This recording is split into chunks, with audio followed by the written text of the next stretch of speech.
Welcome, everyone, to Courageous Creative Conquerors. This is Jean Voice Dart. It's my belief that everyone has a gift of creative expression. We were born to express ourselves to stay healthy and happy. Whether you are planting a garden, writing a story, building a cabinet, sewing a scarf, or singing a song, what matters is expressing from the heart. And the creative and expressive arts are a healthy coping strategy that shifts us from trauma to triumph. So join me as we listen and learn key tips and techniques from our special guest and courageous creative conqueror. My special guest today is Solarzar Dellaporta, speaker, author, and performer. Hi, everybody. I'm Jean Voice Dart here with Courageous Creative Conquerors, and I have my special guest and friend, Solarzar, speaker, performer, and author. Hi, Solarzar. I'm so glad you're here. Good morning, Jean. Thank you for inviting me. Yeah, I'm really excited because we've known each other for a while, but I don't know a lot about you. So I'm really happy to have you here and to share your creative journey with me. Well, I'm looking forward to it. So let's get started and look at some photos and talk about your journey as a creative artist, a creative soul. And tell me, have you always been creative? Yes. Yes. I've always had that sense of either trying to figure something out or do something. So that's led to what we would now call creativity. And did your parents and family support that? Well, there's a yes and a no to that. For instance, when I took the phone apart, they didn't support that. Yeah. Yeah. But when I would try to put other things together and make them into things, they were supportive in the sense of saying that that was good or that type of thing. They weren't big creative supporters, but they weren't getting in the way at the same time. Did they expose you to the creative arts like music, dance, writing, any kind of activities, or were they creative themselves? Well, first place, I always believed my mother was very creative, and she was. And even to this day, my sister is very creative in so many different things that she does, whether it's crafts or crochet or photography, whatever else. But where my mother was the most influential influencer in creativity was we grew up in New York. And at that time on Channel 9, WNEW, they used to play the ballet, they would play the opera, they would play all these different things, something my father wanted nothing to do. But my mother would have us sit down and watch these things. So we would see Broadway plays on TV, we would see opera, we would see symphonies, all these different things. And my sister and I have often talked recently of how that really created an influence for us that at the time we didn't recognize. Yeah, absolutely. You know, so many studies show that exposing children to that at an early age, it just really helps them as adults think out of the box when problems occur. They're more likely to find creative solutions and handle stress better if they are exposed to all the arts and just let that creative imagination flow. So we're going to take a look at a photo of you here at a young age. And how old are you here? Let's take a look at this. On that photo, I'm coming on 2 years old. And as you can see, I love shirts with patterns. There's my little cowboy shirt. Very dapper looking there. Very, very happy young man. I'm somewhere between 1 and 2, probably closer to 1, but my mother would have photo shoots every year while we were young. My sister and I were about a year apart, and she did that for several years and then stopped. But there I am, very happy, very healthy, and holding on to my foot. That's what I was going to say. That's what I love about it, that you're pulling your shoe forward there. Yeah. It's like You're not going to constrain me. I'm going to do what I want. That's right. Break through these barriers here. Yeah, very cute. And I love the bow tie, Yeah. it's very cute. So while we're talking about that, here you are, but your name is Solarzar. And was that your birth name, Solarzar? No, my birth name is Stephen with a V, Steven. And when I began to speak in the late 90s, I noticed that there was a Dr. Stephen Dellaporta, who was a molecular biologist, and he had an international following. And I didn't want to be Oh, confused with him. And during a meditation, a voice came to me that said, "Your name is Solarzar." So I began using Solarzar and ultimately changed my name. So I kept Stephen as a middle name since I didn't have one. And I became Solarzar Stephen Dellaporta. oh, what a great story. I love it. Yeah. So you don't know any particular meaning connected with Solazar. Well, I tell everybody it means I'm the king of the sun. That's it. Yeah. But I love actually, one of my magical mentors always says that he always says when I show up at something, he said, Solarzar, the greatest name in magic. Solazar. Yeah, I love that. Yeah. Yeah. We're going to talk about that a little more. Let's move on to this next photo here. Now, this is my cousin Dennis, and that's me at my confirmation. He was my godfather. It's a Catholic ceremony, a rite of passage. And that really represents, at that point in time, in my little double-breasted jacket there, I was already interested in magic and I was practicing magic on a regular basis. And that became, I certainly built models. I had model airplanes and boats and things like that. But actually, magic became my greatest creative outlet at that time. I was a very isolated child. I grew up with a heart murmur, and my mother wouldn't let Oh, me, I couldn't go out to play, so to speak. So she always kept me in. She was very, very overly cautious about it, which is fine. I outgrew the murmur. But so internal or inside activities became very important to me. And at this time, I was very engaged in trying to practice and learn magic. and I don't want to assume anything. That's you on the right. Is that right? Yeah, I'm the one with the glasses, and my cousin is the smiling, taller gentleman. Okay, okay. So how did you said magic at that time you were involved with magic, starting to get really excited about that. And how did you discover it? Did someone inspire you to explore Well, that? there in fact was, and Dennis also plays a portion of that as well, because what happened was I went to a birthday party in kindergarten and there was a magician and he had me help with one of the effects. Oh, And I was just so taken by it, like, how did he do that? How did he do that? How did he do that? And later on, when I was visiting Dennis, he lived next door to the library and he took my sister down to get a library card. And she came back with all these great books. So then I said, I wanted a library card. So he took me down to get a library card. And I found that they had this whole section of books on magic. And I was absolutely fascinated. And I would get all these books out and found all these things there's no way I could do because I didn't have stages, assistants, trapdoors, and big equipment. yes. But I was still fascinated. Yeah. When did you really start practicing as a magician? Well, I would say I started really practicing right away and was always trying to grab my mother, my sister, a friend. Hey, look at this, look at this, look at this, which is a very typical process for Yes. most people when they start doing magic.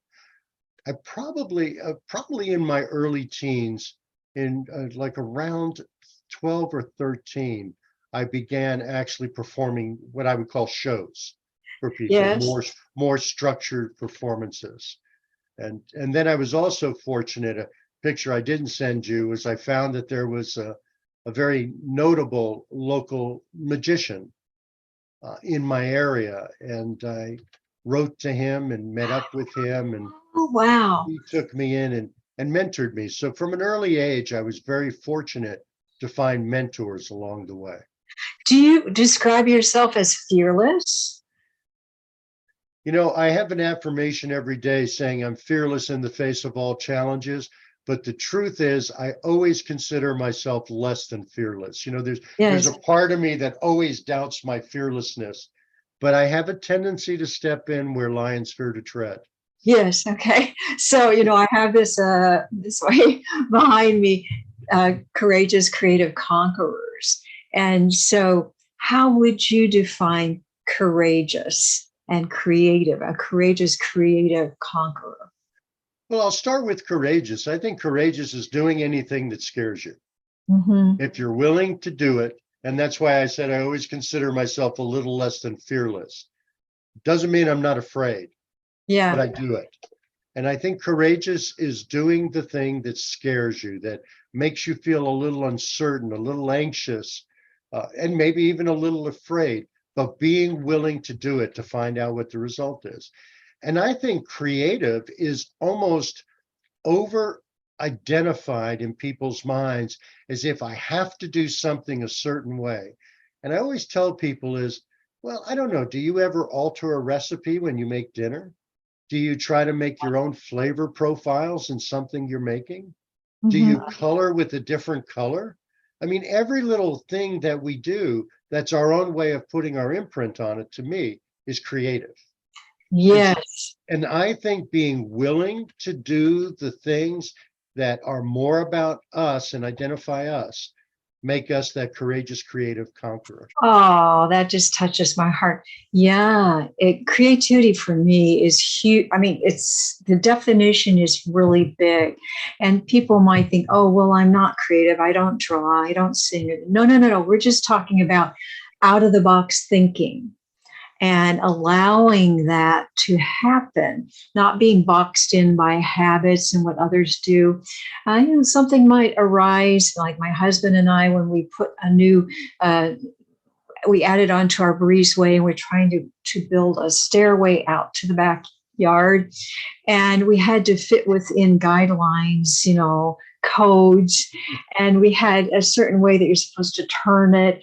And it was like, I can't do that because it has to be a certain length and there's a fence in the way and we can't bend around it.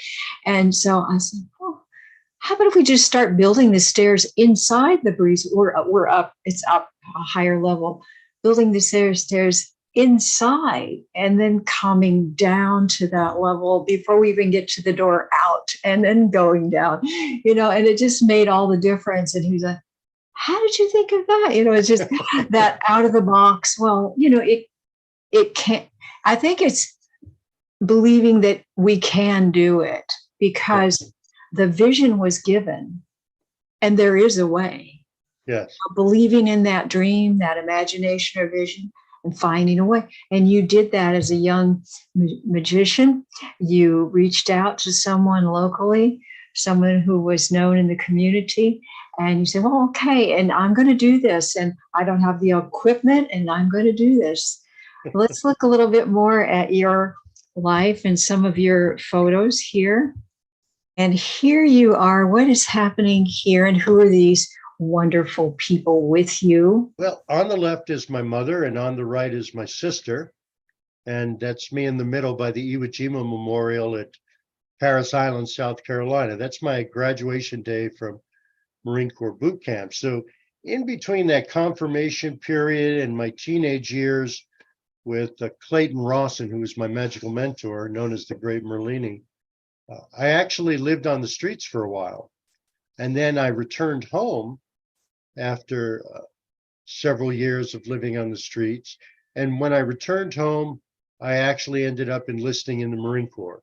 And this is them coming to visit me on graduation day down in Paris Island, South Carolina. It was a surprise. I didn't know they were coming. They drove down from New York, and it was a real treat.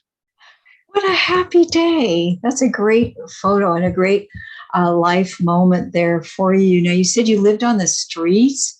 Tell me more about that. I have a very colorful life indeed. I was in a homeless shelter for a while and went through some things. Tell me about, what do you mean living on the streets? Well, my father and I had an argument about a haircut one day. Yeah. I had just gotten a haircut and it was a square back and he wanted it shaved up the sides. And we had a big argument, turned into a physical fight. He was a very physical man, turned into a physical fight. And at the point in time that he said he was going to cut my heart out, which certainly was metaphorical and not literal. I don't want you Yeah. Yeah. Okay. but he was a butcher, so he was grabbing for his knives. But he was going to put an end to the fight. And I grabbed a bag, grabbed a coat, and headed out into the night. It was a February night. It was snowing. It was in New York, and I didn't return Wow. for 2 years. I lived on the streets, on and off. I panhandled. I did street performances. You I did, did. did different things to make a living at different places. Did a lot of odd jobs. Did many different things. Well, there's that courageous factor Mhm. again. Yeah. And what did you learn from living on the streets?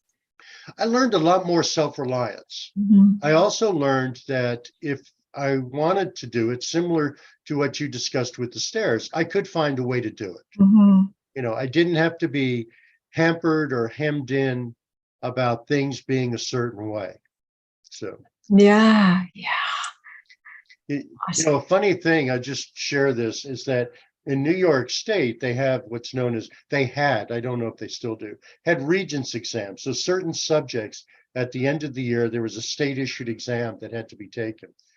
And so because I was living on the streets, I really wasn't going to school, but I would show up and take my regents exams and pass the course and get credit. So Oh, you did. Wow. Yeah. I get that. Just where there's a will, there's a way kind of thing. Yeah, that's you right. did it. Yeah. Okay, let's look some more here. And now we're moving into a different stage of your life here. What's this? This is my retirement. So I'm what's known as a Mustang in the service. Yeah. I went through the officer of the enlisted ranks to staff sergeant, then became a warrant officer, chief warrant officer 2, 3, 4, first lieutenant, and captain. And this is me at my retirement after 21 years in the Marine Corps, where I was just essentially saying thank you to all the people who had been a part of Very good. my life at that time. Yeah. So I want to make sure I save enough time for you to talk about the important things about what you're doing now and this and that in your book. But I just want you to quickly tell us, that was a big chunk of time. What did you learn from your service? Well, one of the things I found from my time in the service is it gave me the opportunity to play different roles. What I mean by that is we're always trying to find out who we are. Well, Marine Corps gave me opportunities to try different roles. Am I this? Am I that? Am I the other thing? The other issue that I really learned from my time in the service was that I had a real knack for organization. And I was able to apply that into different areas where I worked. I was able to really make a difference in that way. So I found a lot about myself in that regard. And I also found a little sense of, again, going back to your courageous creative or your fearlessness, I found out that if I wanted to do it, I could do it. I could find a way to do it. And I bet I love that you mentioned organization because I know you enough to know that about you, that you know how to organize and pull people together and create events and do that. And I bet that you also learned about community and working as a team and that kind of thing. Is that true? Well, I feel I certainly learned one way of working as a team, but I feel my time in Toastmasters, which I joined after I retired, Yes. taught me more about community, and that in the Marine Corps, the outcome was important. Mhm. Get that done, take that hill, da da da da da. But in Toastmasters, it was more about the journey, and that's where, as you know, the community and the team comes into play. Is Yes, when yes. you're saying it's the journey, it's how we get there that's more important than just getting there. Yes, beautiful. Well said. Thank you. So let's move forward here. Tell me about this. Well, this is in people may not be familiar with it, but it's Charleston, Nevada. It's north of Las Vegas, up in the mountains, and this is what's known as it was a Legends of Magic conference, And these are some legends. To the right is Lance Burton. Some people may be familiar with him. In the middle there is Channing Pollock, and people may have seen him on Ed Sullivan back in the Ed Sullivan days. And to the left, the far left, is Johnny Thompson, who performed as the great Thompsoni. And these were all greats in the field of magic. And I was fortunate to meet them and listen to them and learn from them at this particular event. So that was in 2002. So tell me, this brings up something important for all of us as creatives. How important is to have mentors and to be looking towards others and learning? How important was that in your life journey as a creative? Well, I actually believe mentors are essential. They're not a convenience. They're absolutely essential. As I'm sure you've heard said, and many others have heard said, if there's something that you want to do, someone else has already done it. So find out from them how they did it. Yes. What I found in my case, my mentors almost always grew organically. You know, in high school, I mentioned that I had Clayton Ross and the Magical Mentor. I also had Miriam Modell, who was a published author, who mentored me for years. And actually, we maintained a correspondence right up until her death in the early 90s.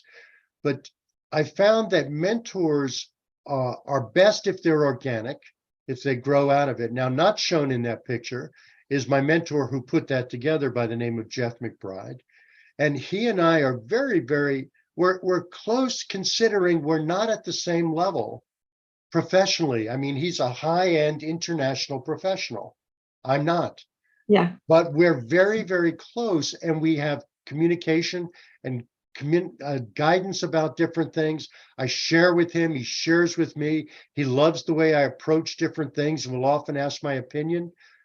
I'm not the guy driving his career, but I think it's important to understand that a mentor is someone that you go to seek guidance, that you're willing to listen to. You don't have to do.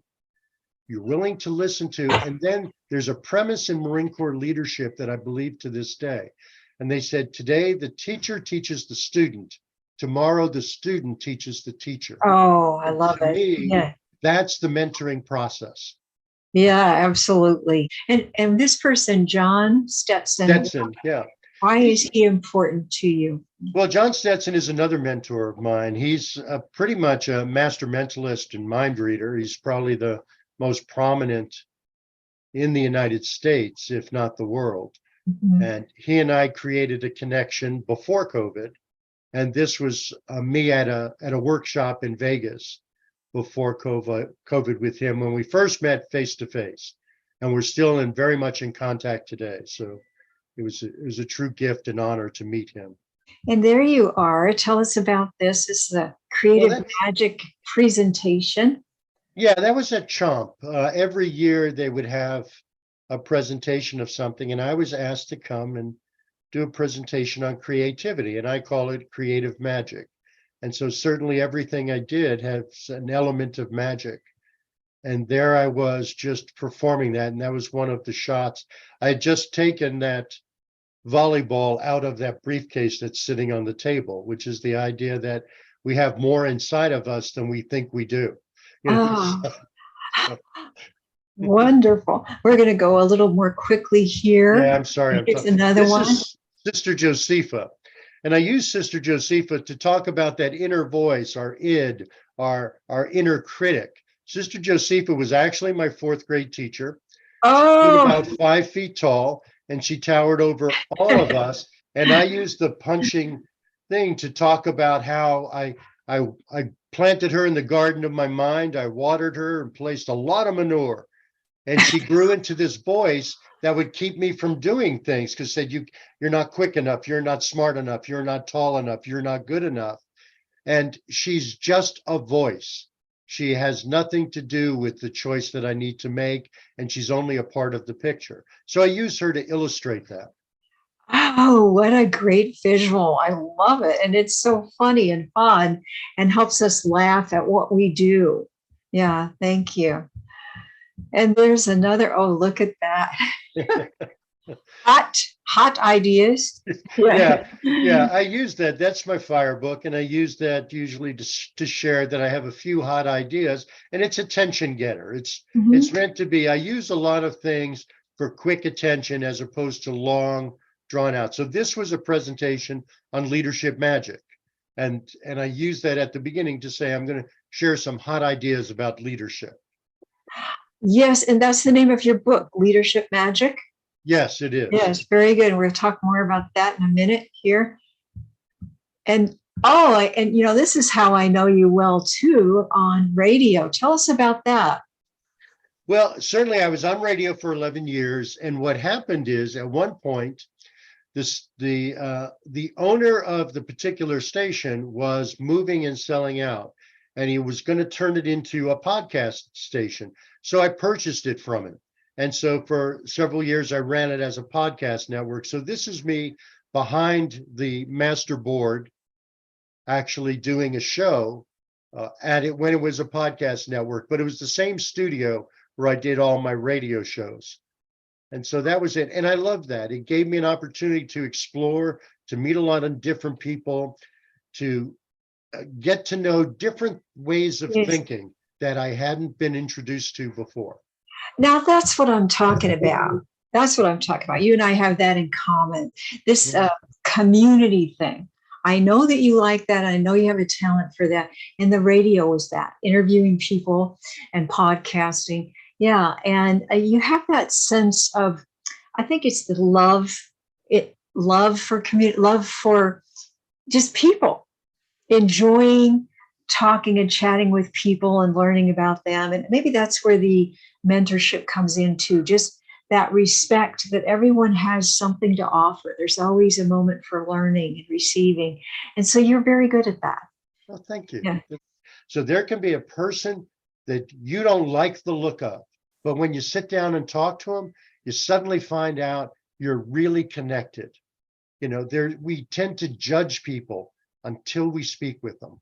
And when we Yes. speak with them, we say, I don't agree with you, but you're a real person. And I Yeah, I respect feel that. something.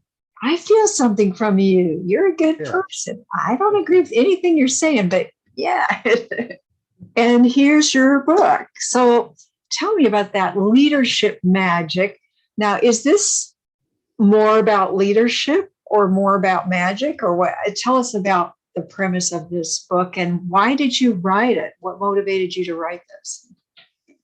Well, I often felt, especially within about not quite 10 years of leaving the Marine Corps, actually probably about 6 or 7 years, that I felt most people taught leadership incorrectly.